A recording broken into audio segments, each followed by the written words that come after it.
This channel does not promote any violent, harmful, or illegal activities. All content provided by this channel is meant for an educational purpose only.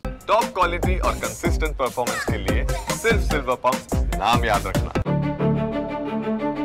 বাংলাদেশে বিপদ বাড়ছে প্রধান উপদেষ্টা মোহাম্মদ ইউনূসের। দেশে ফেরার আগে পদ্মাপাড়ের রাজনীতিতে শেষ কামড়টা দিয়েই আসতে চেয়েছিলেন তিনি, কিন্তু ওয়াকিবহল মহল বলছে পাল্টা নিজের পায়ে কুরুল মেরেছেন প্রধান উপদেষ্টা। কারণ এই বৈঠকের পর থেকেই খেপেছে বাংলাদেশের অন্য রাজনৈতিক দলগুলি। এদিন সেদেশে সদ্য তৈরি হওয়া জাতীয় নাগরিক পার্টির যুগ্ম আহ্বায়ক আরিফুল ইসলাম আদিব বলেন, একটি দলের সঙ্গে আলোচনা করে জাতীয় নির্বাচনের তারিখ পুনর্বিবেচনা করার মধ্য দিয়ে দেশের অন্যান্য রাজনৈতিক দলগুলিকে ইচ্ছাকৃতভাবে পিছনে ঠেলে দেওয়া হচ্ছে। নির্বাচনের তারিখ ঘোষণা করার আগেই জুলাই আন্দোলনের ভূমিকা রাখা রাজনৈতিক দল এবং শহীদ পরিবারগুলির সঙ্গে আলোচনা করা প্রয়োজন। মাস কয়েক আগে সেনাপ্রধানের দাবির পর নির্বাচন নিয়ে যে অস্বস্তি তৈরি হয়েছিল তা খানিক কাটিয়ে উঠেছিলেন ইউনূস, কিন্তু বিএনপির ভারপ্রাপ্ত চেয়ারম্যানের সঙ্গে বৈঠক নির্বাচন নিয়ে তৈরি হওয়া পুরনো অস্বস্তিকে আবার বাড়িয়ে দিতে পারেও বলে মনে করছেন রাজনৈতিক বিশেষজ্ঞরা।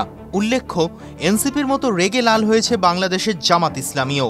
তাদের দাবি, লন্ডন সফরে বিএনপির সঙ্গে বৈঠক, তারপর যৌথ প্রেস বিবৃতি আসলে একটি বিশেষ দলের প্রতি প্রধান উপদেষ্টার অনুরাগকেই প্রকাশ্যে আনছে।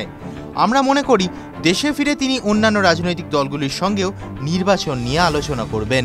টিভি9 বাংলা ডিজিটাল।